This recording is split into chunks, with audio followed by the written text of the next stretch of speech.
होइन, हाम्रो देश नेपालमा चाहिँ यो केपी ओलीको अलिअलि सङ्गत गरेको मान्छे र एमालेको झोला बोकेको मान्छे चाहिँ कुनै पनि कोही माइकालाल चाहिँ गतिलो छैन रहेछ भन्ने कुरा चाहिँ पुष्टि नै भयो है।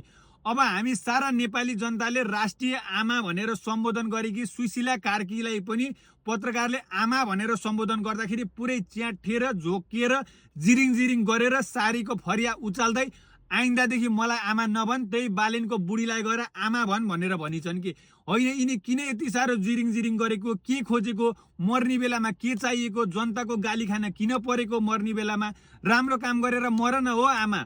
अब तिमी रिसाएको पनि 2-3टा कुरा भन्दा छँदै छैन। हेर्नुहोस्, अब तिनी प्रधानमन्त्रीको पद छोड्ने बेलातिर 2टा आफ्ना छोरा भनाउँदाहरूलाई एउटालाई राष्ट्रिय प्रकृति कोषको अध्यक्ष बनाएकी थिइन्, त्यसपछि अर्कोलाई चाहिँ राष्ट्रिय सभाको सदस्य गराएकी थिइन्।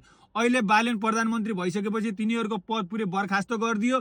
अब यो सुशीला कार्कीको एउटा गाडी थियो, त्यही पनि बालेनले फिर्ता लियो। अब त्यही रिस अहिले पोख्दैछिन् के बालेनलाई। अहिले त केपी बा नै ठिक छ उनको लागि। केपी त हिरा, अहिले बालेन त किरा भइसक्यो। यस्ता त छन् हाम्रो देशको राष्ट्रिय आमा। अब मर्ने बेलामा सारा नेपाली जनताको गाली खाएर किरा परेर किन मर्न मन लागेको, तिमीलाई राम्रो काम गरेर मर न हो। तिम्रो यो निर्णय अब तिमीले त बालेनले अब तिमीले सिफारिस गरेको प्रधान न्यायाधीश नियुक्त गरेन भन्ने पनि ठुलो तिमीलाई रिस छ बालेनप्रति, त्यो हामी सम्पूर्ण नेपालीलाई थाहा छ। त्यसकारणले बालेनले जे गर्दैछ एकदमै राम्रो गर्दैछ, देश र जनताको भलोको लागि हितको लागि गर्दैछ। तिम्रो लागि काम गर्ने होइन बालेनले, हामी सारा नेपालीको लागि काम गर्ने हो। यति कुरा चाहिँ बुझिराख।